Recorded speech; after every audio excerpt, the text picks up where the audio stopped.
Hai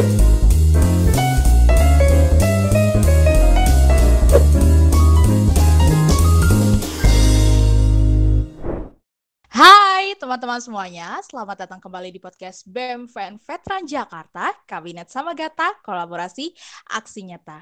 Kali ini BEM Fan Veteran Jakarta hadir lagi untuk membahas hal-hal yang berbeda dari podcast-podcast sebelumnya. Jadi untuk kamu yang belum mendengarkan podcast-podcast sebelumnya, tolong didengarkan dulu ya, karena akan banyak sekali informasi-informasi menarik yang sifatnya akan mencerdaskan kamu. Yang pertama itu kita ada membahas tentang perempuan, teman-teman. Itu spesial untuk merayakan Hari Kartini ya. Dan perempuan itu termasuknya isu sosial atau permasalahan sosial begitu. Terus yang kedua juga kita ada membahas tentang kartu prakerja, itu juga termasuk isu sosial, tapi tentunya dengan bumbu-bumbu politiknya tersendiri. Lalu yang ketiga juga kita ada tentang Minerba, spesial 22 tahun reformasi, dan itu termasuknya isu sosial, tentu dengan bumbu-bumbu politiknya tersendiri. Aku mau bilang bahwa aku yakin dan percaya bahwa teman-teman tahu, tidak lengkap rasanya membahas sosial kalau tidak membahas ekonomi. Begitu kan? Karena itu hari ini, aku Hana Rusnovia dari Direktorat Ekonomi Kreatif Kementerian Ekonomi, kita akan bahas seputar ekonomi, terkhususnya keuangan, dengan tema No More Gloomy Money Days. Tapi aku mau bilang bahwa aku nggak sendiri, aku akan ditemani oleh seorang yang spesial, yang tentunya berkualitas dan profesional sekali dalam bidangnya. Siapa dia? Welcome, Kak Widya from Finansialco. Kak Widya. Halo Hana, apa kabar? Baik, baik. Kakak apa kabar? Baik, baik. Oke, Wow. tapi boleh perkenalan dulu nggak supaya teman-teman nggak bingung nih. Aduh, siapa sih yang aku dengerin gitu? Oke, boleh. Oke, thank you Hana. Halo teman-teman, perkenalkan. Nama saya Widya Yuliarti. Saya adalah salah satu perencana keuangan dari Finansialku.com. Nah, semua perencana keuangan di Finansialku.com ini kita sudah tersertifikasi. Jadi namanya di ujungnya ada CFP-nya, Certified Financial Planner. Jadi kalau teman-teman mau curhat nih soal keuangan, jangan ragu-ragu, langsung curhat langsung sama perencana keuangannya. Gitu. Kakak bagian plannernya, Iya, kalau aku boleh. bagian plannernya.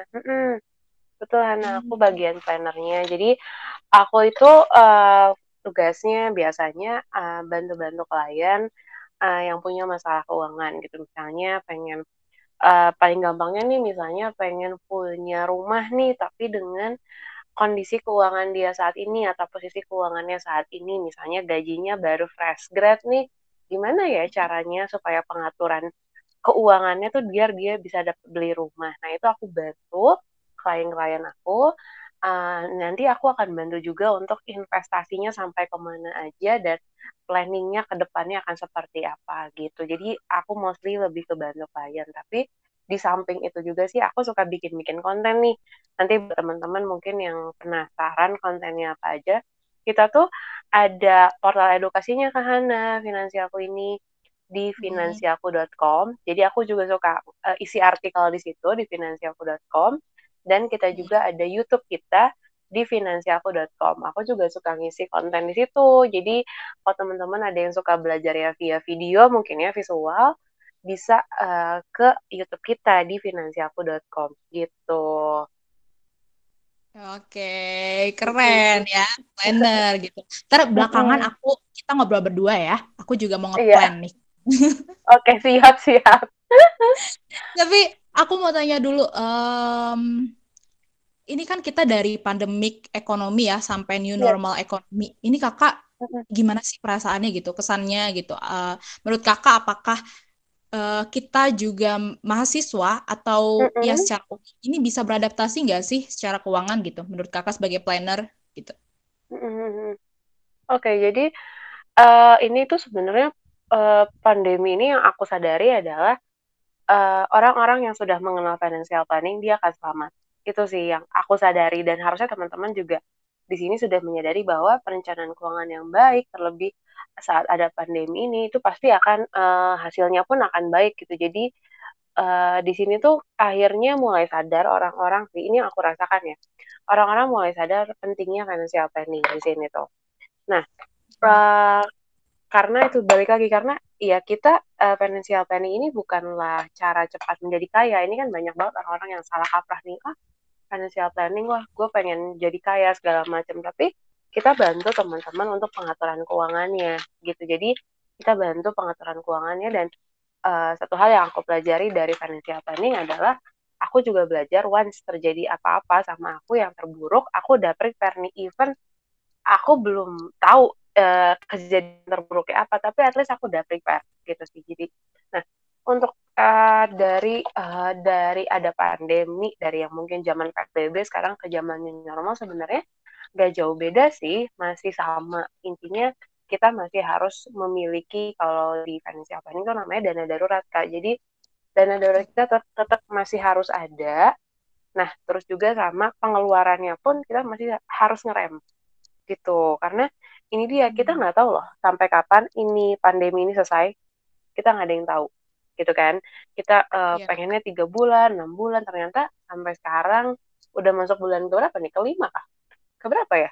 Kayaknya udah mulai masuk bulan keempat lebih, masih ada loh pandeminya gitu. Ini belum beres. Nah, ini kita harus prepare for the worst-nya. Nah, itu dengan financial planning. Dan bisa nggak ya beradaptasi? Oh, bisa banget gitu. Jadi, di sini teman-teman, saya yakin sih teman-teman akhirnya akan belajar bahwa, oh, memiliki financial planning yang baik ini akan membawa kita menjadi lebih sejahtera sih. Jadi, cara adaptasinya yaitu lagi perbesar tabungannya, perkecil pengeluarannya. Jadi pengeluaran-pengeluaran yang nggak penting nih biasanya kan, kayaknya kalau sekarang pengeluarannya itu banyaknya adalah saat bosan di rumah akhirnya scroll-scroll e-commerce ya, gitu Iya, kan betul. biasanya kan.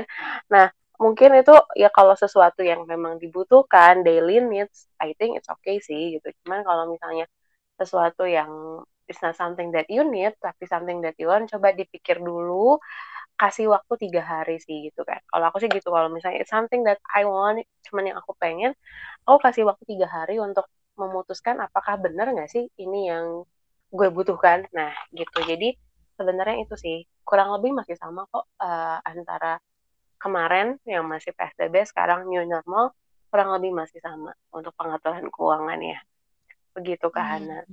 Mm-mm. Oke. Tapi Kak, aku mau tanya juga. Ini kan kita kalau dari pandai ekonomi sampai new normal ekonomi, maksud aku kita punya kebiasaan yang berubah gitu. Kayak misalkan sekarang Oke. orang lebih untuk menggunakan uang digital, walaupun sebelumnya juga kita menggunakan uang digital gitu, kayak e-money seperti itu kan. Yes, Karena yes. untuk meminimalisir juga penyebaran virus gitu.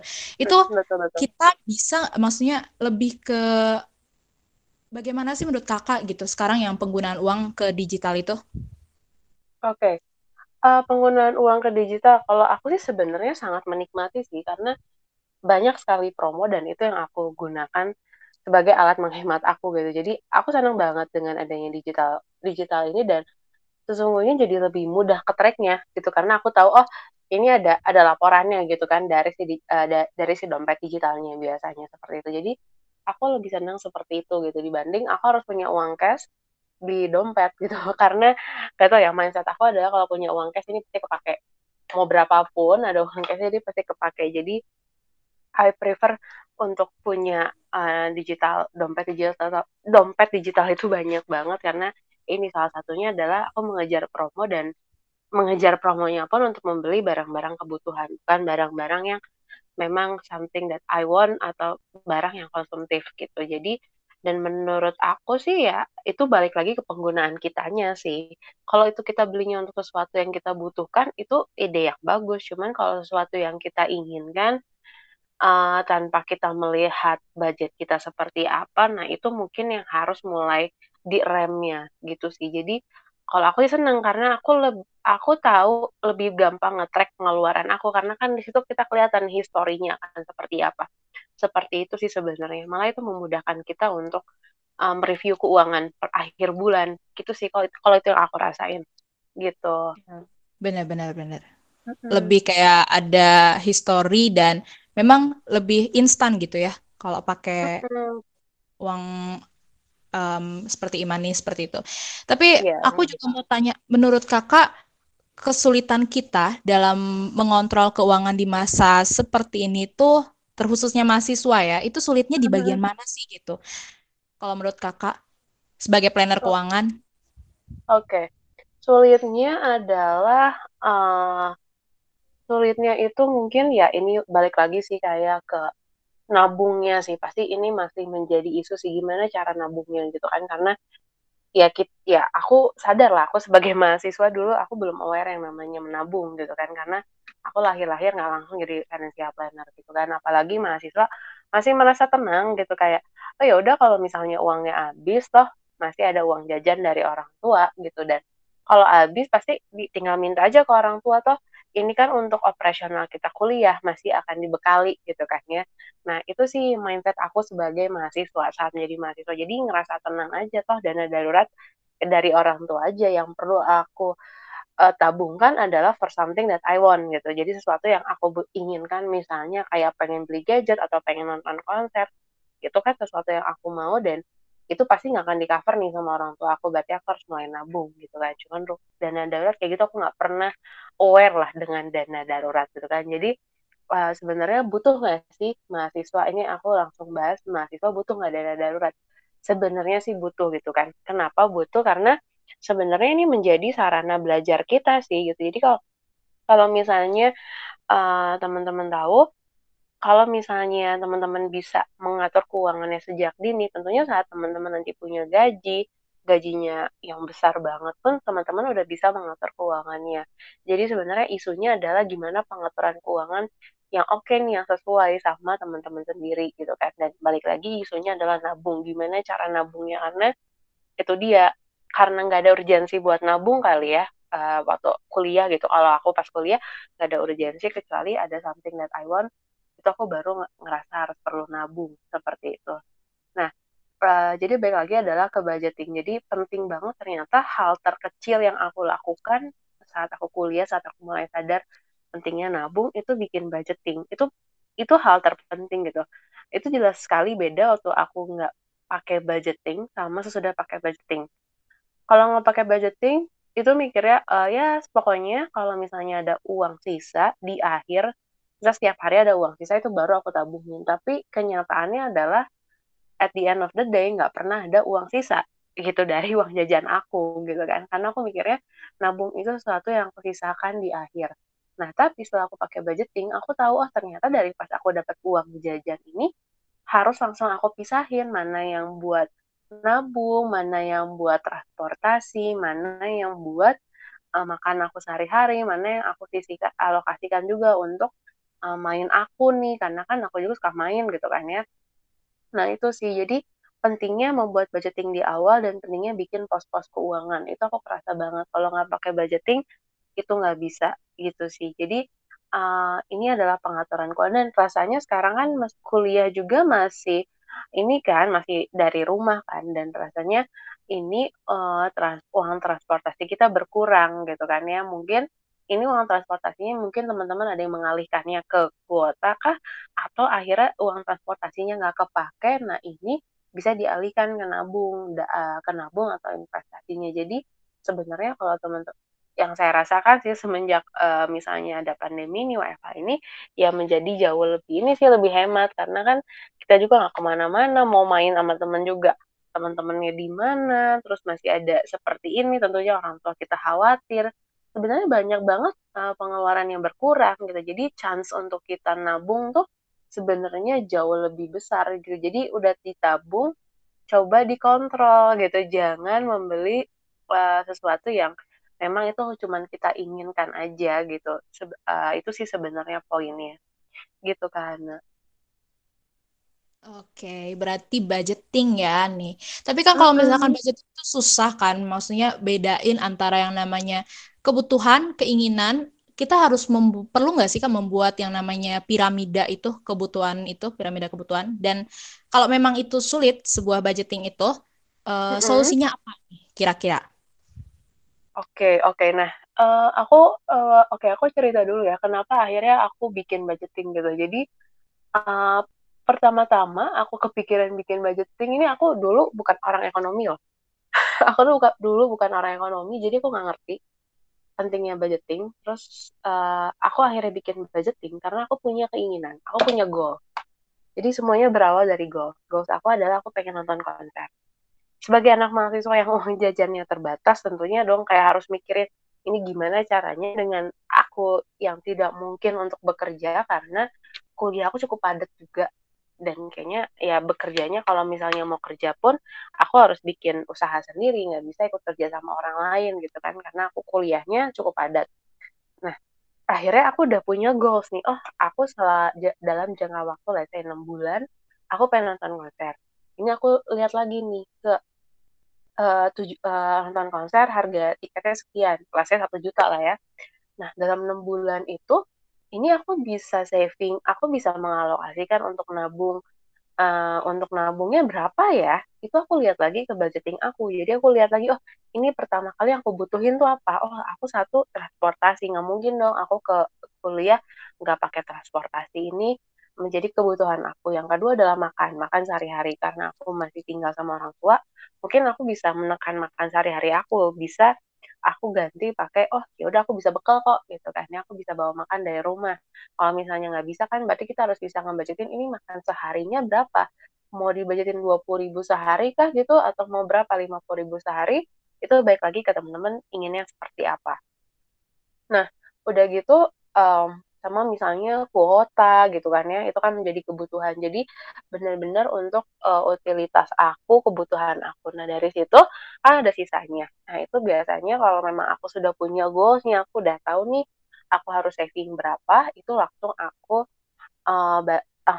investasiin gitu. Cuman kalau misal asal aku tabung, aku belum tahu investasi dulu kan ya. Kan kalau teman-teman belum ada goals-nya, langsung aja ditabungin aja, sesuai sama ditabungin aja sebagai dana darurat sih gitu. Jadi sebenarnya itu sih maksudnya kebutuhan kuliah, kalau aku sih merasa kebutuhannya cuma itu aja gitu. Jadi transportasi, makan sehari-hari, kalau memang mau main juga boleh pakai aja anggaran main, tapi kalau bisa anggaran mainnya nggak boleh lebih besar daripada anggaran nabung atau investasinya, karena banyak kasus Kak, misalnya dia Iya. investasinya, iya misalnya nabungnya 10% dari uang jajannya, tapi anggaran mainnya bisa nyampe 20%. Kan itu nggak sehat gitu, nggak ideal. Jadi sebaiknya kalau memang mau ada anggaran main, boleh nggak? Oh ya boleh banget sih gitu kan. Tapi jangan lebih dari itu dia, jangan lebih dari anggaran nabung atau investnya. Misalnya anggaran nabung atau investnya itu 20%, oh berarti anggaran mainnya di 10% aja gitu sih. Itu penting juga bikin anggaran main. Kalau memang kalian yang pengen main, kalau kalian yang ngerasa nggak apa-apa kok gue nggak main, nggak apa, yang penting goals gue tercapai gitu kan ya, ya nggak apa-apa sih, itu baik lagi ke preferensinya teman-teman. Tapi yang pasti kebutuhan kita sehari-hari, tadi yang kayak aku transportasi, makan gitu kan. Nah, kalau misalnya anak kosan kan berarti harus ada uang kosan juga, terus kayak misalnya laundry segala macam. Jadi benar-benar kebutuhan yang uh, kasarnya adalah kalau lu nggak keluarin itu lu bakal mati gitu ya kasarnya gitu. Jadi sesuatu yang memang kita butuhkan gitu, itu sih yang harus didahulukan. Dan sebenarnya kalau dalam budgeting tuh ada ini Kak, ada pengeluaran produktif sama pengeluaran konsumtif. Jadi kita harus mendahulukan pengeluaran produktif dulu. Jadi saat bikin budgeting itu yang didahulukan pengeluaran produktif Kak. Jadi kayak nabung atau investasinya, kalau misalnya punya cicilan, misalnya pinjam ke siapa, nah itu menjadi hal pertama yang harus kita tulis dan harus kita poskan dulu. Gitu. Jadi nabung dan investasi bukan di akhir, tapi di awal. Nah, udah dipostin nabung dan investasinya, baru ke bawahnya itu pengeluaran yang konsumtif, yang kita konsumsi sehari-hari. Gitu sih sebenarnya. Oke. Oke, oke. Ya Mm-mm. oke, ngerti. Tapi eh kalau misalkan di masa sekarang ya Kak, itu Mm-mm. kan em, kita lagi mahasiswa apalagi. Kalau misalkan mau Hah? budgeting itu susah gitu. Kenapa? Karena kadang uangnya itu tidak mencukupi. Nah, kalau misalkan menurut Kakak, kita itu kan perlu tambahan keuangan. Kita sebagai mahasiswa cocoknya nyari tambahan uang uang ini kemana sih Kak gitu? Apakah harus berbisnis? Kalau memang bisnis harus Hmm, bidang apa kira-kira? oke, oke. Oke, jadi sebenarnya perihal menambah keuangannya gitu ya. Ya memang ya mau nggak mau sih harus bisnis sih, harus kita usaha sendiri gitu kan ya. Karena kalau misalnya memang mau dari investasi, ya itu baik lagi, investasi kan konsepnya adalah ya semakin besar modalnya, untungnya akan semakin lebih besar. Jadi sebenarnya intinya sih itu gitu. Eh, jadi buat teman-teman itu Lihat dulu sih kalau mau investasi, baik lagi investasi itu tergantung modal. Kalau modalnya besar tentu return-nya pun akan lebih besar. Kalau modalnya masih kecil, ya pasti return-nya nggak akan sebesar itu gitu. Jadi balik lagi sih ke usaha gitu. Dan kayaknya sekarang anak-anak mahasiswa menurut aku sudah sangat kreatif gitu kan ya. Ada yang usahanya macam-macam gitu. Ada yang usaha fashion, ada yang usaha makanan gitu kan ya. Dan saat kita usaha itu ya berangkat lagi sih dari kebutuhan pasarnya seperti apa, problem yang ada di pasarnya seperti apa, dan why people harus beli barang kita. Itu sih yang saat kita bikin usaha gitu kan ya. Dan kayaknya usaha pun ada yang modalnya kecil kok, ada banyak banget gitu kan ya, kayak jadi reseller. Dan yang sebenarnya yang harus kita pupuk itu, yang harus kita amati adalah ya kita harus belajarnya itu sih sebenarnya yang menjadi apa ya, menurut aku sih belajar berbisnis itu sangat sangat oke banget, dan kita belajarnya dari manapun sih, karena kan sekarang banyak banget ya platform belajar gitu. Maksudnya kalau misalnya teman-teman tadi mau belajar soal bisnis gitu kan ya, oh gimana cara pengaturan keuangannya gitu kan, itu kan bisa belajar juga nih dari Finansialku. Atau misalnya gimana cara ads-nya, digital marketing itu kan pasti ada platformnya masing-masing juga. Jadi menurut Iya. aku sih ya sambil teman-teman jalan, sambil merencanakannya, eh, teman-teman juga invest di diri teman-teman sendiri gitu sih, gitu. Oke. Tapi sebenarnya memang ini nggak maksudnya tidak bisa menjadi sebuah masalah ya, karena banyak sekali menurutku kayak YouTube yang kakak bilang tadi, platform-platform yang memang Mm-mm. membantu kita untuk permasalahan keuangan, ya nggak sih kak? Begitu kan ya? Iya bener, banyak banget sekarang tuh ya. Di zaman aku, kalau zaman aku ya aku kan nggak ada YouTube ya, jadi ya mau belajar ya hanya convenient aja gitu kan. Aku harus Iya, betul. cari seminarnya gitu kan ya, aku nggak bisa di rumah sambil belajar ya, aku harus cari orangnya gitu kan ya, harus cari seminarnya. Nah sekarang kan udah gampang banget ya belajar, dari YouTube pun bisa, dari IG pun bisa lo belajar banyak banget. Jadi rasanya kalau teman-teman merasa kayak masih aduh gue nggak ngerti atau apa, kayaknya wah ini cuman kurang explore aja, karena sarana belajarnya sekarang udah banyak banget gitu sih. Betul banget. Tapi paling penting itu gratis sih, ya kan kak? Itu Iya, gratis iya. paling penting Heeh, heeh, bagi heeh. kita Iya, gitu. Tapi iya, iya. ngomong-ngomong Jadi, soal investasi, ngomong-ngomong soal mm-mm, investasi nih, tadi kan kakak sempat ngungkit ya, mm, investasi diri gitu, terus mm-mm. juga kayak orang-orang ya penting untuk investasi kalau soal bisnis gitu. Oke. Daripada investasi, lebih penting mana sih? Investasi atau saving gitu. Karena bukannya kalau misalkan investasi di masa seperti ini bukannya malah rugi Mm-mm, ya gitu. Karena kan mm, saham bukannya lagi turun sebagai dampak dari pandemi ekonomi kemarin gitu. mm, mm, Bagaimana? mm, betul. Oke, oke. Jadi sebentar ya, sebentar iklan dulu. Oke.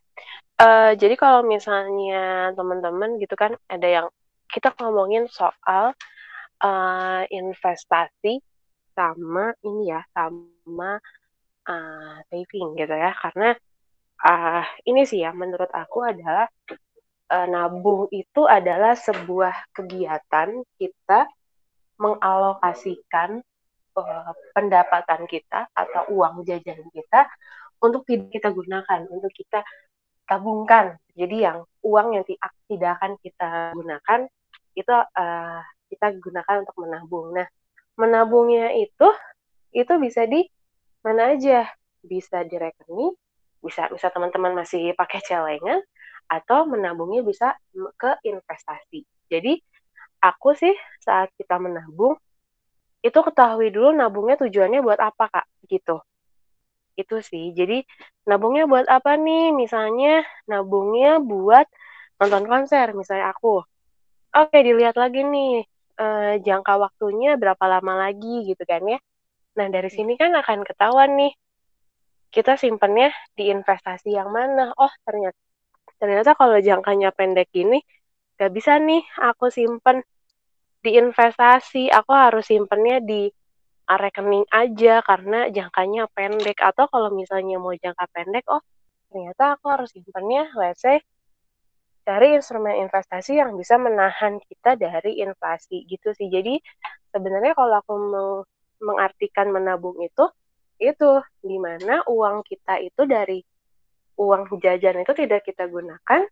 Nah, emang dialokasikan untuk nabung gitu. Jadi nabung dan investasi sih menurut aku sebuah, yaitu nabungnya itu adalah sebuah kegiatan kita mengalokasikan uangnya untuk tidak kita gunakan. Nah, investasi itu sebagai toolsnya. Aku sih menganggapnya seperti itu sih, Kak. Gitu. Jadi nabung dan investasi. Lalu investasi apa sih gitu kan ya? Nah, tadi sempat aku bahas juga kalau aku investasinya tergantung dari tujuan keuangannya, dari goals yang ingin aku capai. Misalnya tadi,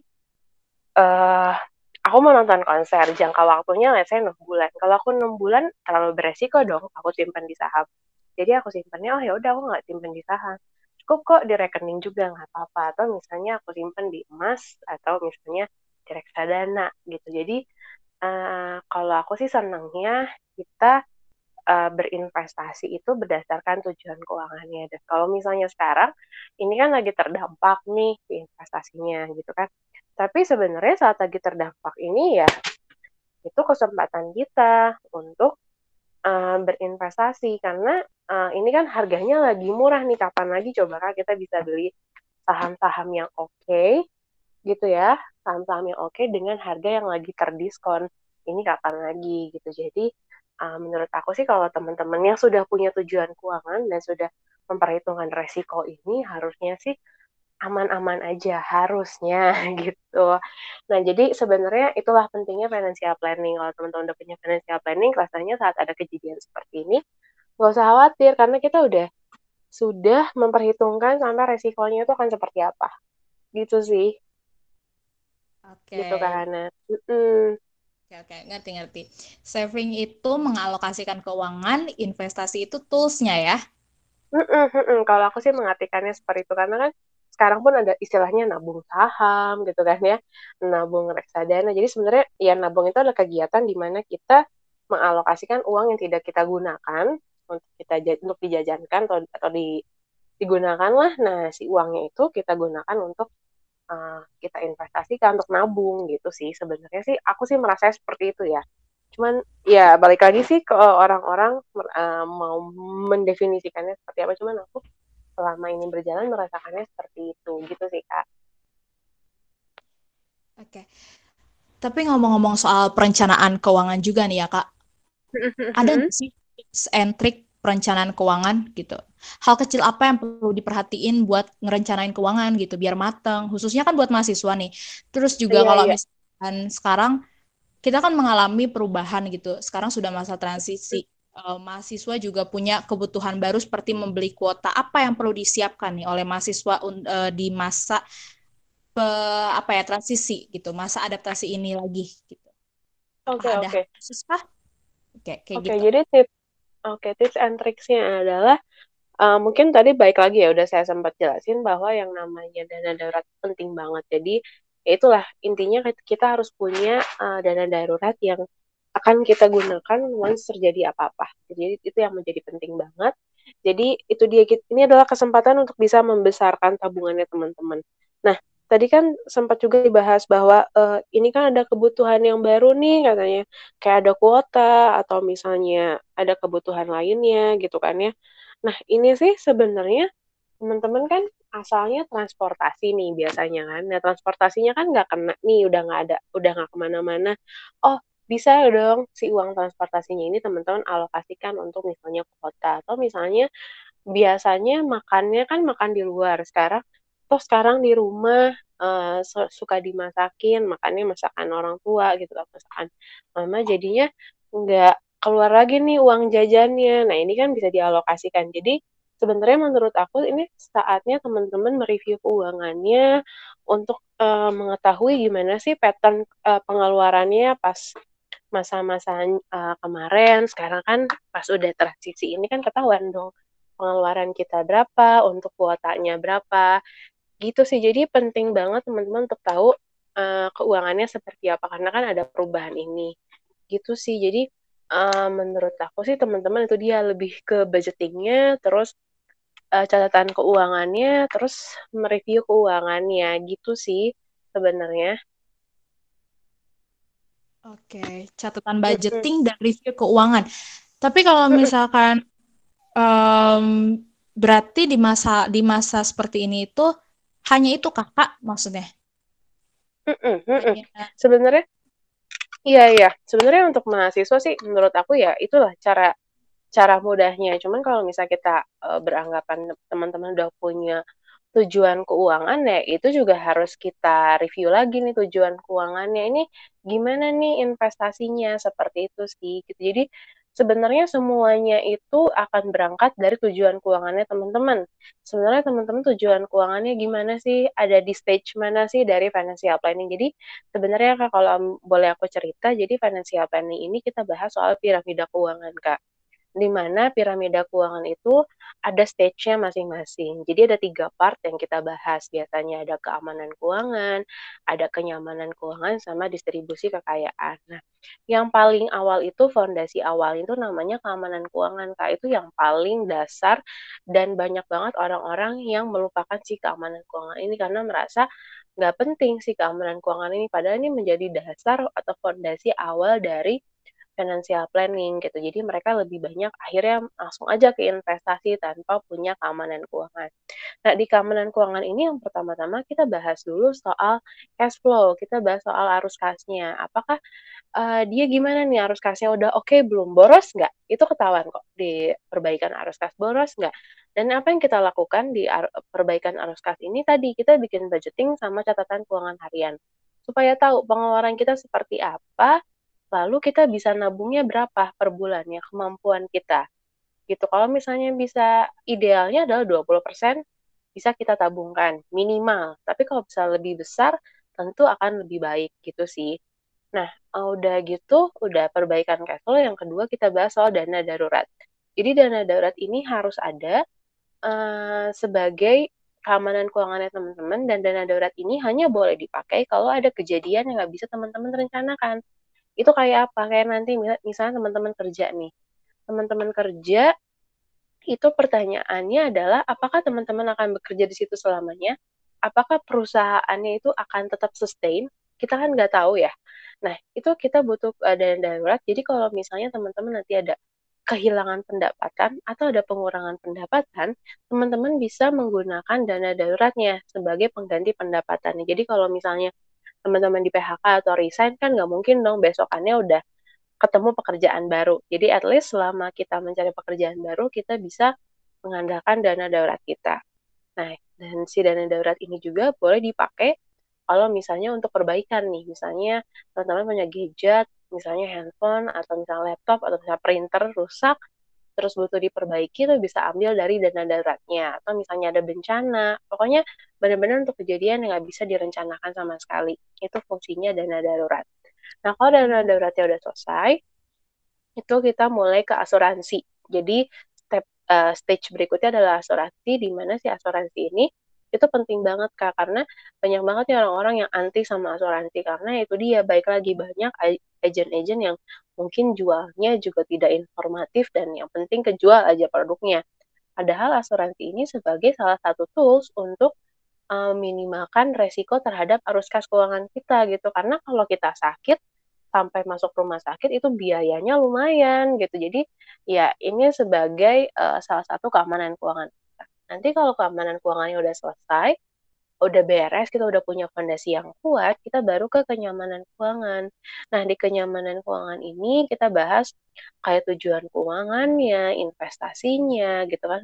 Udah bahas juga misalnya rencana pensiunnya, gitu. Jadi, kita bahas itu. Nanti kalau di akhir, kalau biasanya sudah tercapai semuanya, itu mereka udah mikirin gimana sih distribusi kekayaannya, kayak gitu, warisannya, gitu. Jadi sebenarnya dari sini tuh teman-teman stage-nya ada di mana, gitu. Teman-teman udah punya dana darurat belum? Dana darurat ini sih disarankan 6 kali dari pengeluaran bulanannya teman-teman, gitu kan ya. Kalau udah dari 6 kalinya minimal, ya berarti keuangan teman-teman udah aman nih, udah siap melaju ke stage berikutnya. Tapi kalau belum, ya baik lagi, berarti memang harus sudah mulai dibiasakan menabung gitu kan ya, untuk berinvestasi juga yang untuk misalnya dana daruratnya. Kalau dana daruratnya udah selesai, udah terselesaikan, berarti sudah mulai masuk ke tujuan keuangan. Gitu sih. Jadi balik lagi sih sebenarnya stage kita ada di mana. Gitu sih, Kak. Oke, kakak. Mhm, Itu mhm, informasinya menarik banget ya, dana darurat, terus juga dimulai dari mhm, stage-stage awal baru naik stage lagi gitu. mhm, Tapi kita pertanyaan nih Kak, dari mahasiswa-mahasiswa lainnya gitu. mhm, mhm. Eh, aku omongin aja nih ya pertanyaannya apa. Boleh, boleh. Jawab ya, supaya teman-teman juga Mhm, kebantu gitu permasalahan keuangannya. Yang pertama itu kita ada dari Nisa.Kara. Mau tahu dong mhm. cara nabung yang efektif gitu. Oke. Oke, aku langsung jawab aja ya. Iya, kita satu-satu aja dulu. Oke. Oke, nah gimana cara nabung yang efektif? Yang aku rasain cara nabung yang efektif itu satu, mindsetnya harus diubah tadi.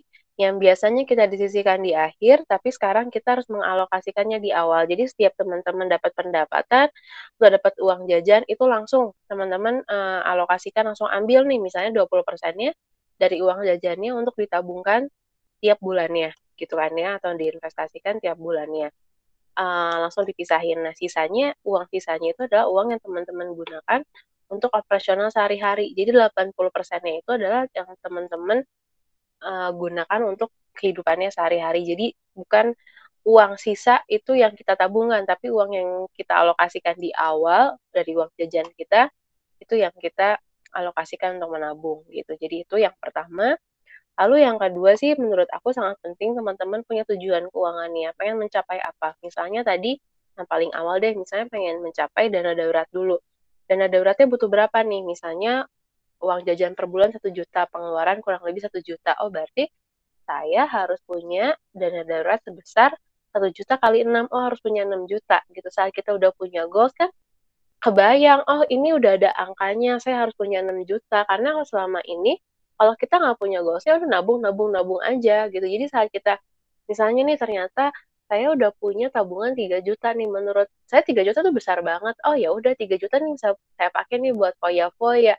Tapi ternyata pas dicek dan daruratnya itu harus punya 6 juta. Jadi ya sebenarnya dengan dia punya 3 juta ya uang dia nggak aman. Jadi penting teman-teman tuh punya goalsnya dulu gitu. Jadi saya pun merasakan, saya punya goal, sudah punya tujuannya, jadi tahu sih, jadi lebih efektif, jadi lebih terpacu aja untuk menabung, untuk berinvestasi tiap bulannya. Karena saya punya goals yang harus saya realisasikan, seperti itu sih. Jadi menabung yang efektif itu seperti itu, gitu.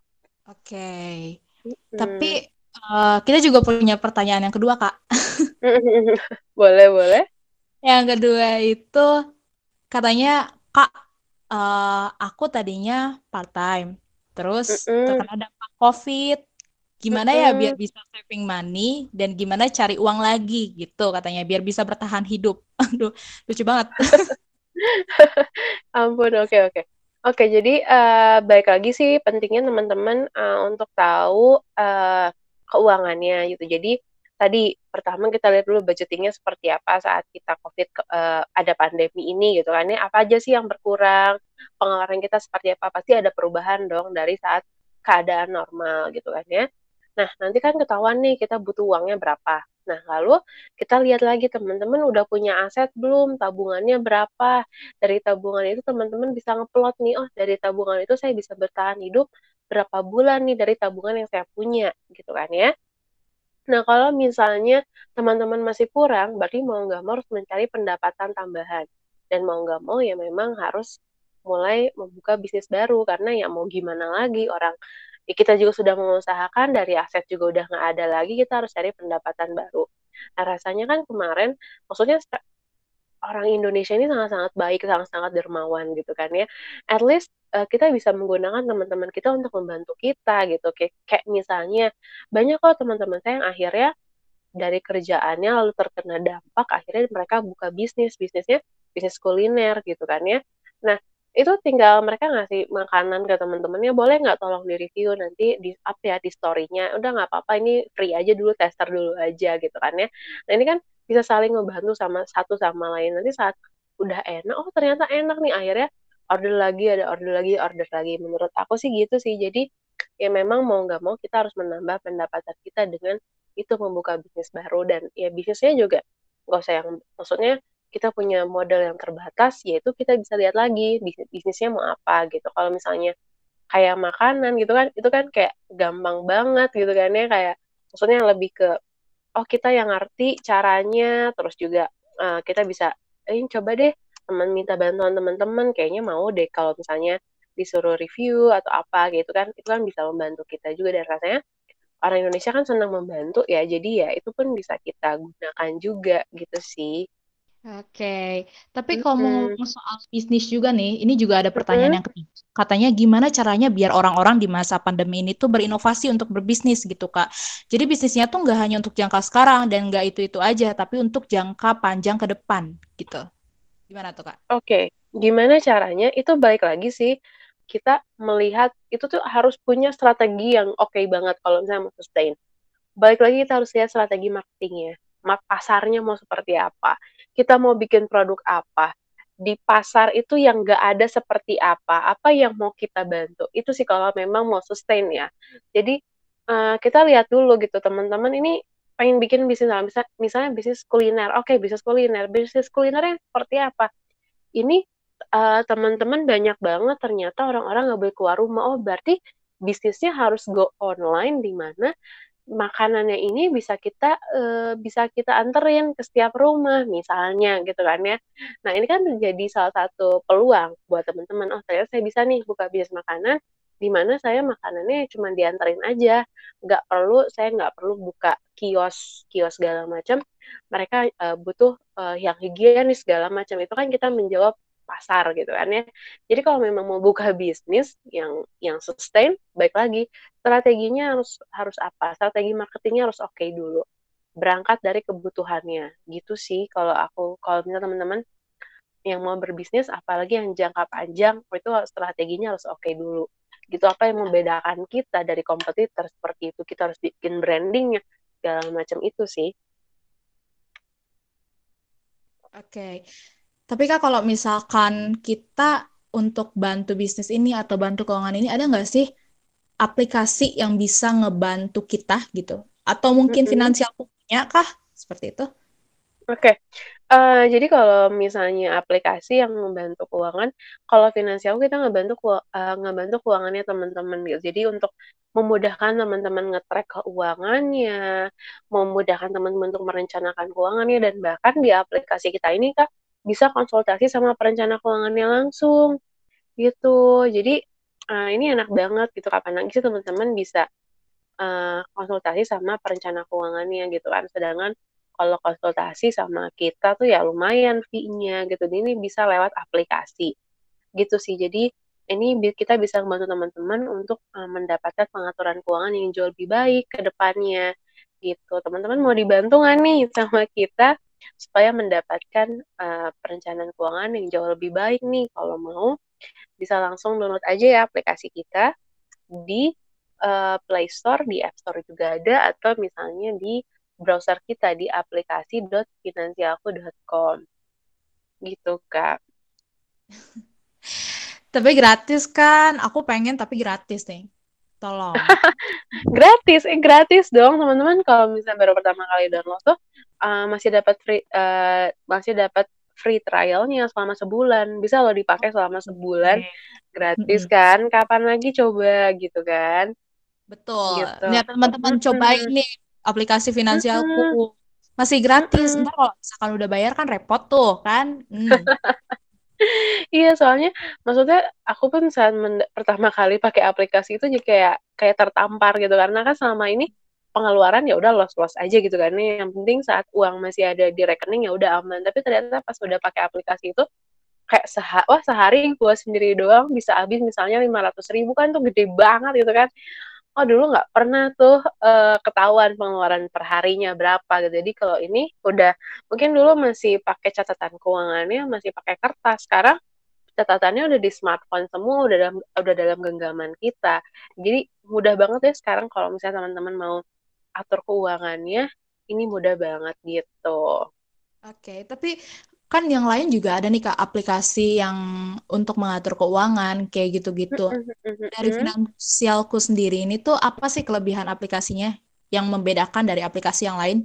Oke, kita tuh ada perencanaan keuangan sih Kak. Jadi ini yang mungkin teman-teman juga masih banyak yang belum ngerti juga. Jadi kita bantu teman-teman untuk misalnya pengen beli mobil, oke mobilnya harganya berapa dan itu pun yang ngesetnya pun teman-teman sendiri gitu. Jadi teman-teman tidak kita bantu kayak kamu harus dalam waktu sekian tahun nyampe ya, tapi kan lihat lagi kemampuan keuangannya seperti apa. Jadi kita bisa mengatur ini kita pengen ngeset goals-nya berapa tahun lagi sih seperti itu. Jadi kita ada rencana keuangan. Lalu kita juga ada tadi konsultasi langsung sama perencana keuangannya. Kapan lagi sih bisa konsultasi langsung sama perencana keuangannya gitu lewat aplikasi. Jadi kalau ada pertanyaan apa-apa, nanti tinggal langsung aja chat sama perencana keuangannya di Finansialku gitu.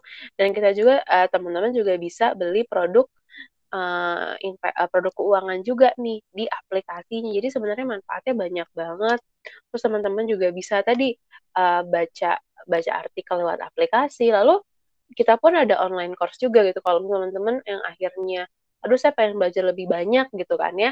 Ini bisa kita juga ada online course-nya. Jadi banyak banget. Kita pun ada audiobook ya. Banyak banget ya teman-teman kalau misalnya mau belajar soal keuangan ini kita lewat satu aplikasi itu bisa teman-teman bisa belajar banyak gitu. Oke, ini kayaknya aplikasinya keren banget sih. Harusnya ya, harusnya teman-teman punya gitu. Iya, benar. Ayo dong. Karena kalau misalnya yang aku rasain ya, maksudnya waktu dulu pun aku nggak tahu ada aplikasi ini, tapi setelah aku punya ya memang jadi lebih teratur gitu kan ya. Terus pun ini si aplikasi ini juga enaknya ngingetin gitu loh Kak. Jadi kalau misalnya aku bikin anggaran keuangan. Nah, aku bikin anggaran misalnya per bulan aku budgetin nih di 1 juta. Kalau misalnya saat aku nyatet sehari-hari lalu ternyata budget makan aku udah nyampe 1 juta, itu bakal diingetin loh sama aplikasinya. Kayak, hai Widya, budget makan kamu bulan ini sudah mencapai 1 juta, sudah saatnya nih kamu berhemat. Jadi sampai bener-bener wah saya nggak sendirian nih gitu dalam pengaturan keuangan dibantu pakai Finansialku gitu. Oke. Oke, Kak. Mm-mm.